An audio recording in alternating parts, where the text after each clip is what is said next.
The champagne in Claire Taylor's glass tasted like sour regret as her date droned on about his stock portfolio for the 17th time. And then I said to my broker, "That's not a bear market, that's just poor strategy." Todd guffawed at his own joke, not noticing Claire's vacant smile as she desperately searched the restaurant for an escape route. "I need to use the ladies' room," Claire said, sliding her chair back with a screech that cut through the ambient restaurant chatter. Todd barely paused his monologue to acknowledge her departure. In the elegant bathroom of Mason Blue, Claire stared at her reflection. Her carefully applied makeup couldn't hide the disappointment in her eyes. At 32, she was tired of wasting evenings with men who saw her as merely decorative men her well-meaning friends swore were perfect for her. "This is what I get for letting Melissa set me up," Claire muttered, reapplying her lipstick with unnecessary precision. Todd wasn't just boring. There was something unsettling about the way his smile never reached his eyes. 3 times he'd mentioned her appearance in a way that made her skin crawl, and twice he'd accidentally brushed against her in a manner that felt deliberately invasive. Her phone buzzed.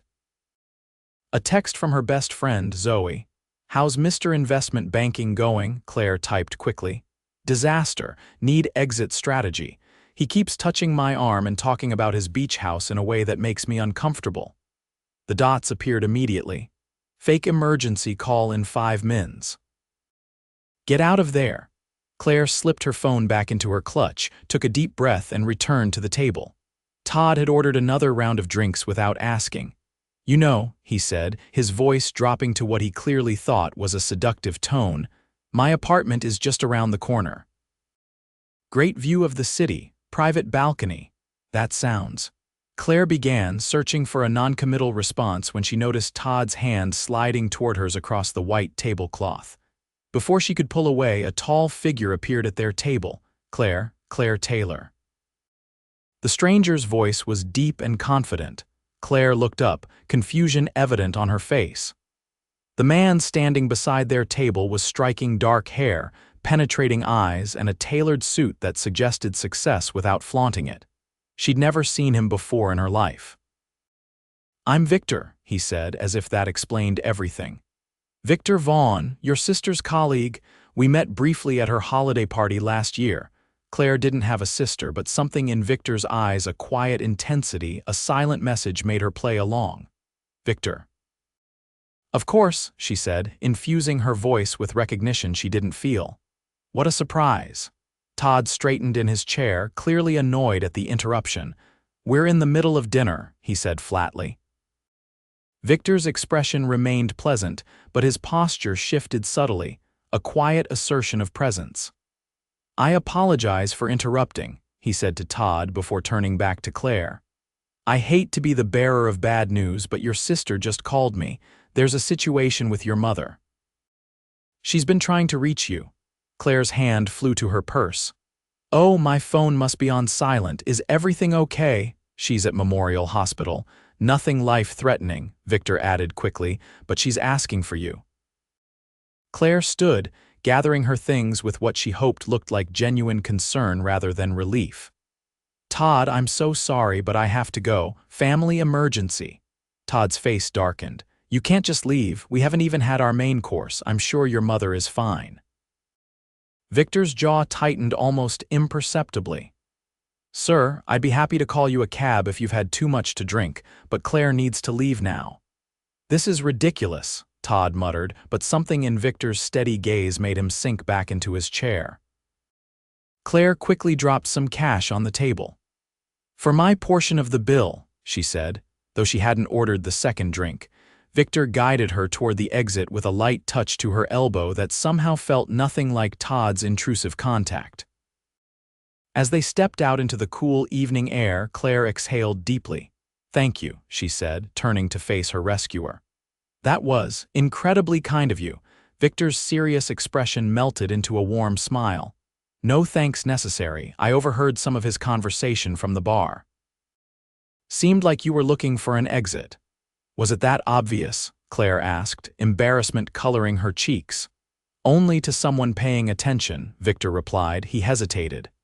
Can I call you a cab? Make sure you get home safely, Claire considered for a moment. While Victor had just rescued her from an uncomfortable situation, he was still a stranger.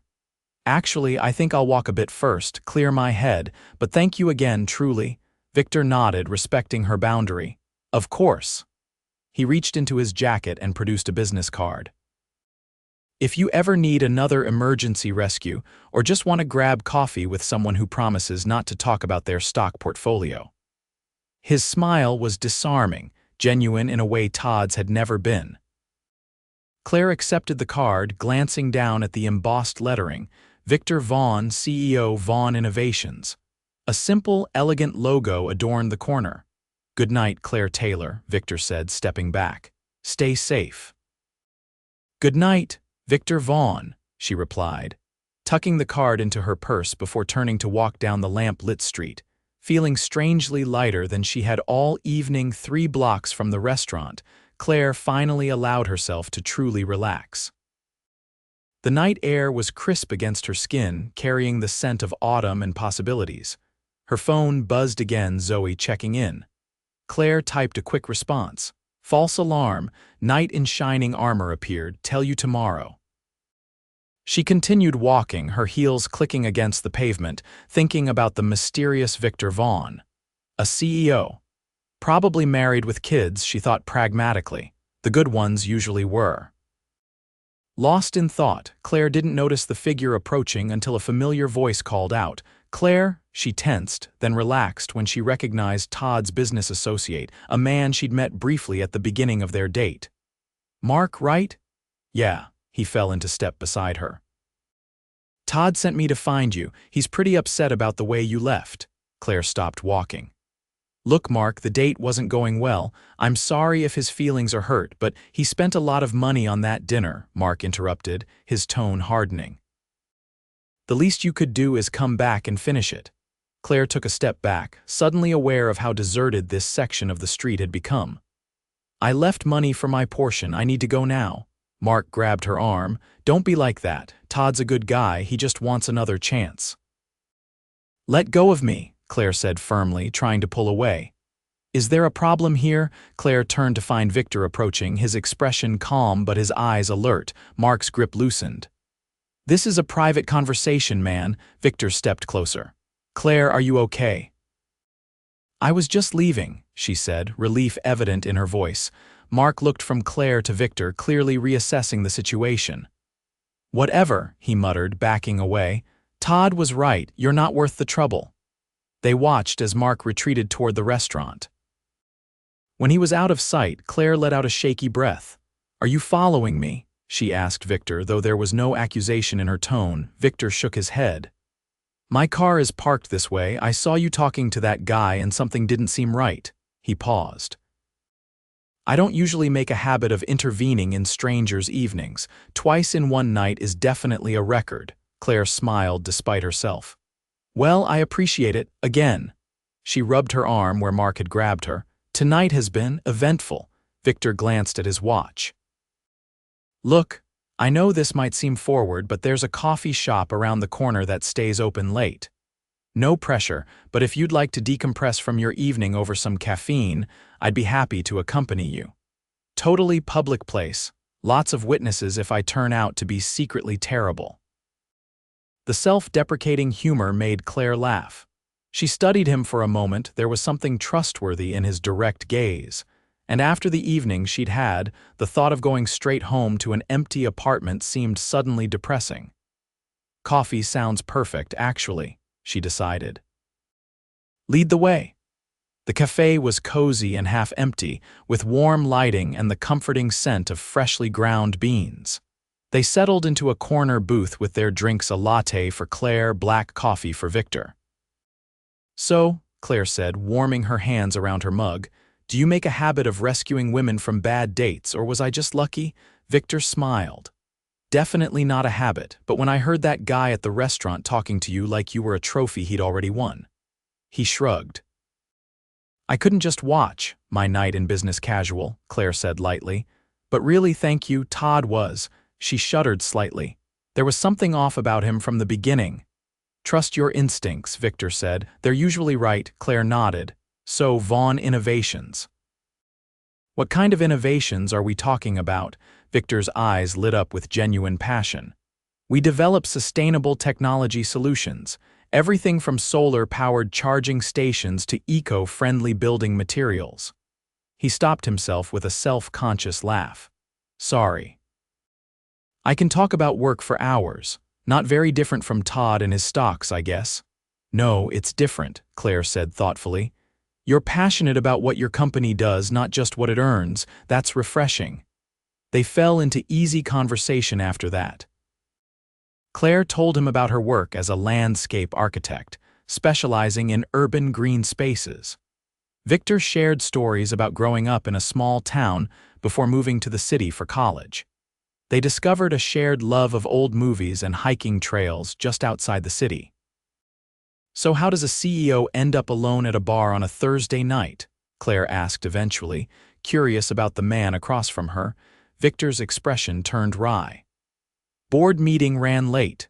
Decided to grab a drink before heading home to an empty house that still echoes a bit. At her questioning look, he elaborated. Divorce finalized 6 months ago, 3-year marriage that probably should have ended sooner, but we both kept trying to make it work. I'm sorry, Claire said sincerely. Victor shook his head. Don't be.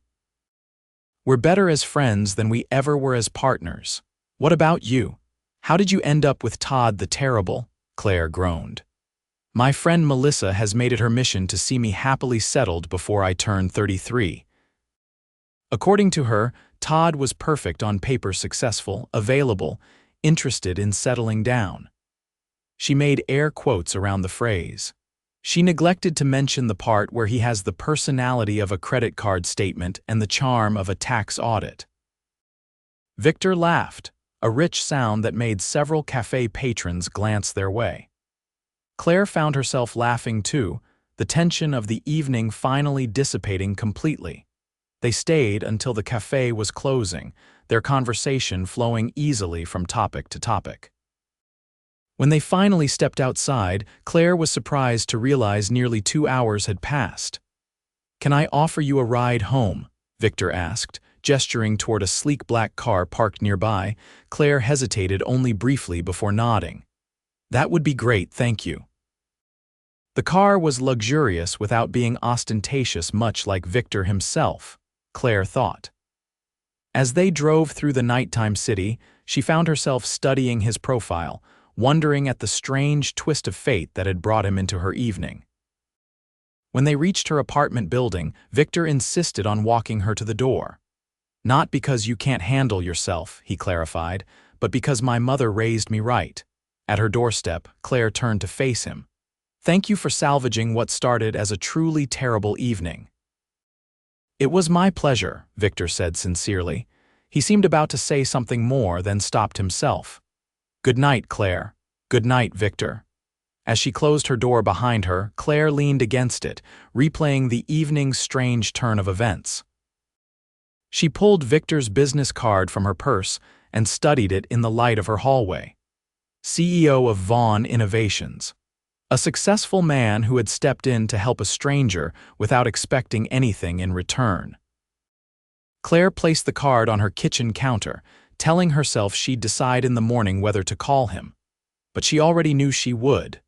The next day, Claire was deep in work at her firm, Greenscape Designs, when a delivery arrived. The receptionist appeared at her office door with a simple glass vase holding a single perfect orchid, elegant, unusual, nothing like the typical roses or lilies. Special delivery, the receptionist said with a knowing smile. Claire opened the small card attached. In case you're wondering, this isn't me being presumptuous, it's me being hopeful. Coffee again sometime. Victor, below his name was his phone number, handwritten rather than printed. Personal. Claire found herself smiling as she programmed it into her phone. She waited until lunch to text him. The orchid is beautiful, coffee sounds good. When? His response came minutes later. Tonight, or is that too eager? Claire felt a flutter of anticipation. Tonight works. 7 p.m. same place. Perfect, see you then. The rest of the day passed in a productive blur. Claire found herself unusually focused, efficiently working through design proposals and client feedback. By 6, she was ready to leave, something her assistant noticed with raised eyebrows. Hot date. Ava asked, leaning against the doorframe of Claire's office. Just coffee, Claire replied, though she'd spent more time than usual refreshing her makeup. Uh-huh, Ava said skeptically. With the mysterious rescuer from last night, Zoe texted me all about it. Claire rolled her eyes good-naturedly. Of course she did. And yes, coffee with Victor, who is perfectly nice and interesting and incredibly attractive according to Zoe's interpretation of your description. Ava finished with a grin. Claire gathered her things, trying not to smile. I'm leaving now. Lock up if you're the last one out.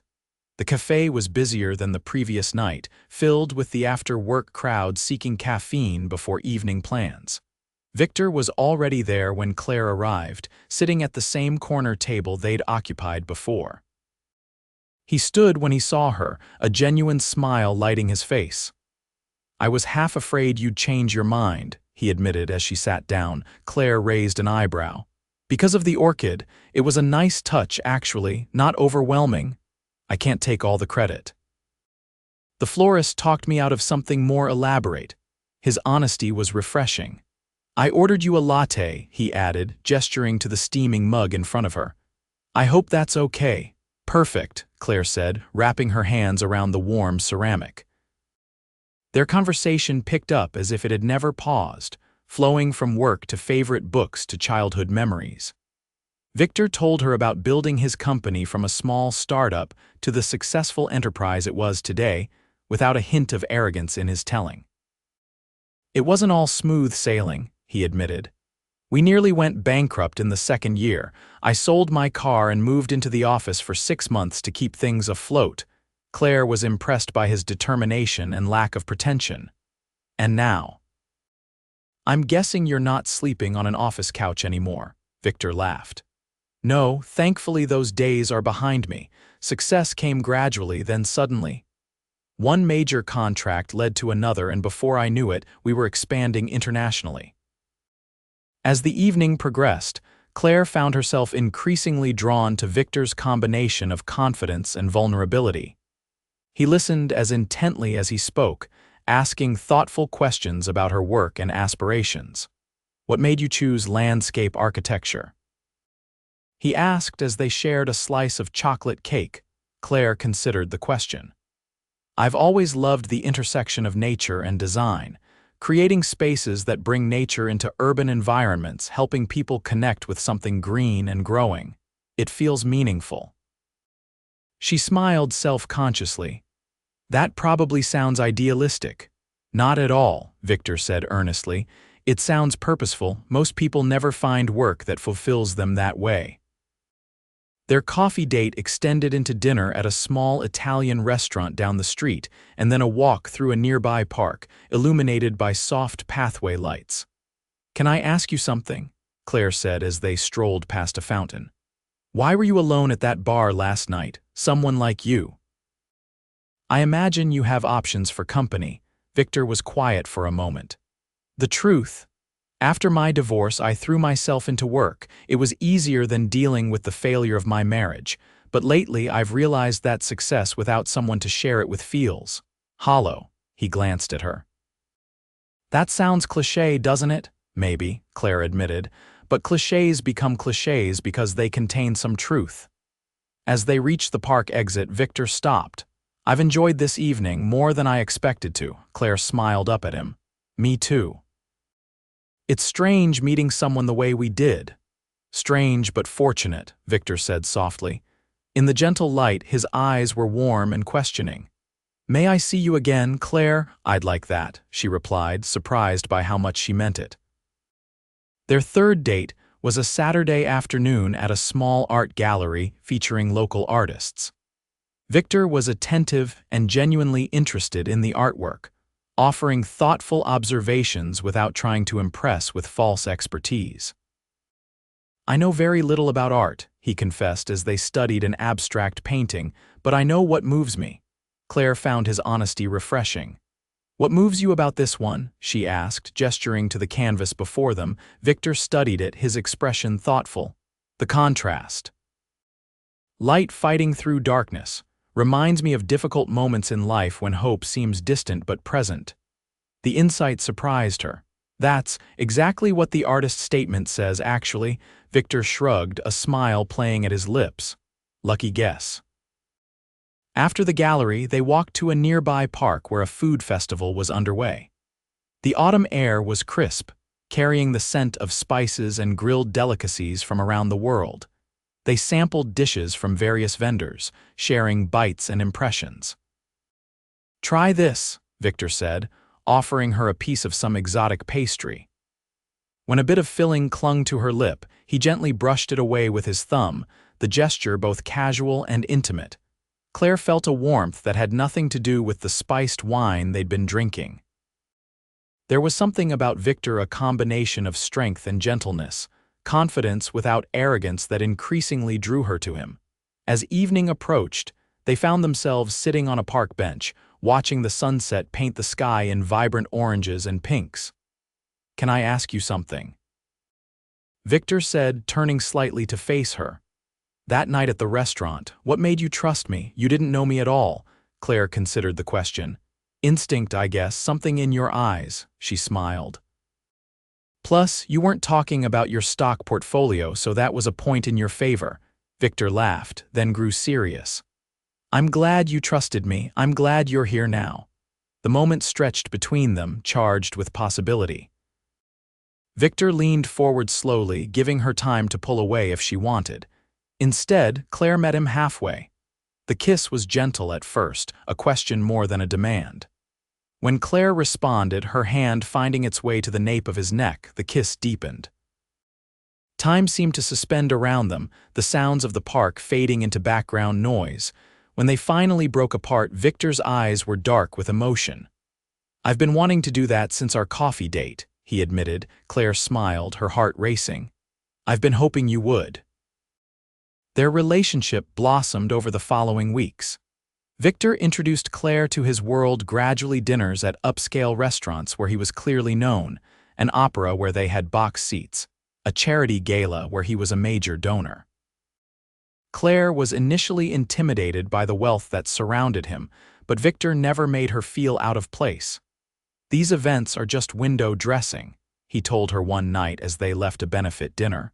"What matters to me is the time we spend just being ourselves." And they did spend plenty of time simply being together, cooking dinner at his surprisingly modest but beautiful home, hiking on weekends, watching old movies curled up on his couch.